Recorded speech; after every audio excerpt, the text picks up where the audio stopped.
والی معاشرت لاؤ، ماں باپ کے پاؤں دھو کے پیو۔ ماں باپ تمہاری جنت ہیں، ماں باپ تمہاری جہنم ہیں۔ ماں باپ کو ٹیڑھی نظر سے دیکھا تو جہنم، اچھی نظر سے دیکھا تو جنت۔ کیا کمال ہے، قربان جائیں۔ میرے نبی نے کہا جب بیٹا ماں باپ کو محبت سے دیکھتا ہے، ماں کو دیکھے یا باپ کو دیکھے، تو اس کے لیے ایک حج کا ثواب لکھا جاتا ہے۔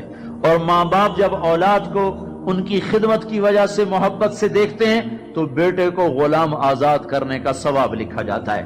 اللہ کے نبی نے فرمایا بھائی بولو، اللہ کے راستے میں خرچ کرنے سے بھی زیادہ افضل خرچ کون سا ہے؟ اللہ کی راہ میں 1 روپیہ خرچ کرو 7 لاکھ کا ثواب ملتا ہے۔ تو آپ نے فرمایا اللہ کی راہ میں خرچ کرنے سے بھی زیادہ افضل کون سا خرچہ ہے؟ تو صحابہ نے کہا جی اللہ کو پتا، آپ کو پتا۔ تو آپ نے فرمایا بیٹے کا ماں باپ پہ خرچ کرنا اللہ کی راہ میں خرچ کرنے سے زیادہ افضل ہے۔ اب میرے تو مر گئے، تمہارے زندہ ہیں تو کچھ کر لو، مر گئے تو بس پھر ہاتھ ہی ملتے رہ جاؤ گے۔ پر وہ بھی اب کسی کو توفیق نہیں ہوتی کہ کوئی افسوس اور غم ہو کہ کتنی بڑی دولت سے میں محروم ہو گیا۔ آپ جنت میں تشریف لے گئے تو قرآن کی تلاوت سنی، آپ نے کہا یہ کون تلاوت کر رہا ہے؟ کہا جی نعمان بن حارثہ۔ نعمان بن حارثہ تو مدینے میں بیٹھا ہوا ہے اور اس کی تلاوت جنت میں کیسے جا رہی ہے؟ کہا جی ماں کا فرما بردار ہے، اس کی وجہ سے اس کی تلاوت جنت میں بھی آتی ہے۔ کہ تم نے اتنے لاؤڈ سپیکر لگائے ہوئے ہیں پھر بھی لوگوں کو پوری طرح باہر والوں کو سنائی نہیں دیتا ہوگا، اور نعمان اپنے گھر میں بیٹھ کے تلاوت کرتا اور آواز جنت تک جاتی ہے۔ کیا چیز لے گئی؟ نہ جہاد، نہ تبلیغ، نہ نماز، نہ صدقہ، نہ تہجد، نہ علم، نہ حدیث، نہ تفسیر، نہ کیا چیز لے گئی؟ ماں کی خدمت نے آواز کو جنت تک پہنچا دیا۔ کیسی خدمت کرتے تھے؟ ماں کے کپڑے دھوتے، ماں کی روٹی پکاتے، ماں کو نوالے بنا کے کھلاتے۔ ہمارے ماحول میں کیا ہے کہ میں اپنی بیوی سے کہتا ہوں میری ماں کی خدمت کر، میری بیوی کے ذمے نہیں، میری ماں کی خدمت۔ اگر وہ کہے میں نہیں کر سکتی تو اسے نافرمان بیوی نہیں کہا جا سکتا۔ میری خدمت نہ کرے تو نافرمان ہے، میری ماں کی خدمت نہ کرے تو نافرمان نہیں ہے۔ اسے میری ماں نے نہیں جنا، مجھے میری ماں نے جنا ہے، میرے ذمے اپنی ماں کی خدمت ہے۔ تو نعمان بن حارثہ کپڑے دھوتے، روٹی پکاتے، سالن پکاتے، نوالے بنا کے کھلاتے، تیل لگاتے، کنگھی کرتے، جوئیں نکالتے، اور ماں کوئی حکم سناتی اور سمجھ میں نہ آتا تو دوبارہ نہیں پوچھتے تھے اماں کیا کہا، باہر نکل کے خادمہ کو بلاتے، کہتے میری ماں نے کیا کہا تھا تو بتا، مجھے سمجھ میں نہیں آیا۔ ادب کی وجہ سے ماں سے دوبارہ پوچھتے نہیں تھے۔ اور میرے بھائیو ماں باپ کی قدر کرو۔ موسیٰ علیہ السلام نے پوچھا یا اللہ میرا جنت کا ساتھی کون ہے؟ اللہ تعالیٰ نے کہا فلاں قصائی۔ موسیٰ اور قصائی میں کیا جوڑ ہے؟ موسیٰ علیہ السلام گئے تو قصائی ایسے بیٹھا ہوا گوشت بیچ رہا ٹوٹے کر کر کے۔ شام ہوئی، اس نے تھیلا کندھے پہ لٹکایا، گوشت کا ٹکڑا ڈالا، گھر کو چلا۔ موسیٰ علیہ السلام بولے میں بھی آ جاؤں تیرے ساتھ؟ اسے نہیں پتا یہ موسیٰ ہیں، کہا آ جاؤ بھائی۔ گھر میں گیا، انہوں نے جا کے گوشت کے ٹوٹے چھوٹی چھوٹی بوٹیاں بنائی، ہانڈی پہ چڑھایا، آٹا گوندھا، سالن تیار ہوا، روٹی پکائی، تیار کر کے ٹرے میں رکھ کر ایک بڑھیا عورت بیٹھی جس کو الٹے ہاتھ کندھے کا سہارا دے کر ایسے بٹھایا، پھر اپنے سیدھے ہاتھ سے نوالے بنا بنا کے اس کے منہ میں ڈالتا رہا، کھلاتا رہا کھلاتا رہا، پھر اس کا منہ صاف کیا، اس نے کچھ بڑبڑا کے کہا، پھر اس نے اس کو لٹا دیا۔ موسیٰ علیہ السلام نے پوچھا بھائی یہ کون ہے، کیا ماجرا؟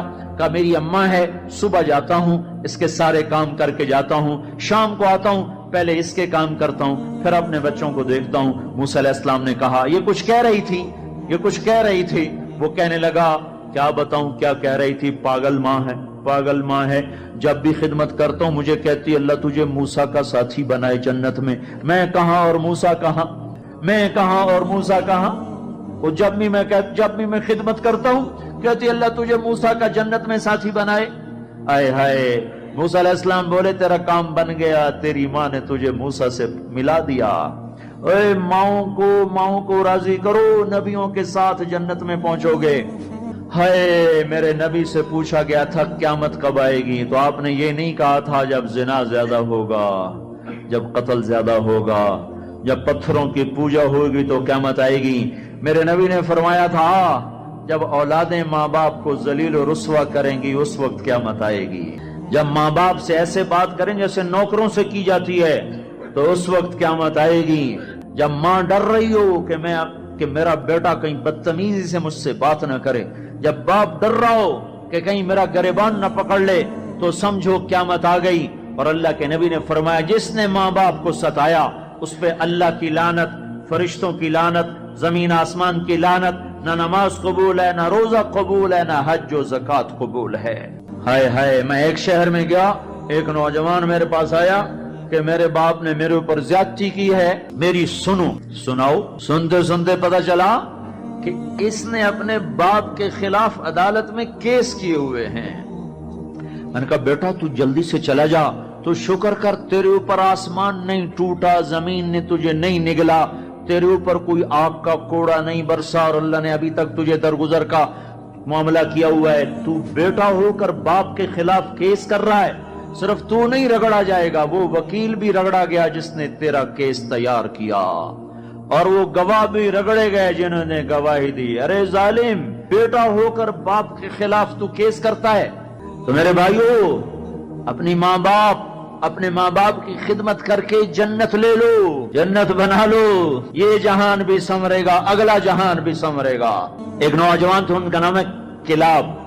وہ گئے اللہ کے راستے میں. ماں باپ تھے بوڑھے، ضعیف، ہاتھ بھی کامتے تھے. تو ان کے باپ نے کہا بیٹا جب تو بچہ تھا ہم نے تجھے پالا، جب ہمارے ہاتھ کانپنے لگے نہ تیری ماں مجھے گلاس پکڑا سکے نہ میں خود پی سکوں، تو ہمیں چھوڑ کے چلا گیا. یہ اشعار جب حضرت عمر کو پہنچے تو انہوں نے فوراً آدمی بھیج کر اس بچے کو بلوایا اور مسجد میں کھڑے ہو کر، ان کا کوڑا تو مشہور تھا نا، کوڑا اٹھا کے مار مار مار اس کا حلیہ بگاڑ دیا. کہ بوڑھے ماں باپ کو چھوڑ کے جہاد میں جاتے ہو، بوڑھے ماں باپ کو چھوڑ کے جہاد میں جاتے ہو، مار مار. جب تک تیرے ماں باپ زندہ ہیں تو اس گھر سے قدم نہیں نکال سکتے. اور میرے بھائیو، آج کل ماں باپ بڑے رسوا ہو رہے ہیں. آج کل ماؤں کی بڑی ناقدری ہو رہی ہے، باپ کی بڑی ناقدری ہو رہی ہے. اکثر نوجوان بیٹھے ہوئے مجھے نظر آ رہے ہیں. میں تمہیں اللہ رسول کی محبت کا واسطہ دیتا ہوں، میں تمہیں اللہ کا واسطہ دیتا ہوں کہ اپنی ماؤں کو، اپنے باپ کو راضی کرو. ہاں، نافرمانی کی بات کہیں، ماننا نہیں، گستاخی بھی نہیں کرنی. پچھلے سفر میں ایک نوجوان آیا، کہا جی داڑھی رکھتا ہوں، ماں بھی کہتی شیو کراؤ، باپ بھی کہتا ہے شیو کراؤ. میں نے کہا نہیں نہیں نہیں نہیں نہیں، بالکل نہیں اطاعت کرنی اس میں ماں باپ کی، لیکن گستاخی پھر بھی نہیں کرنی، گستاخی بھی نہیں کرنی، اطاعت بھی نہیں کرنی.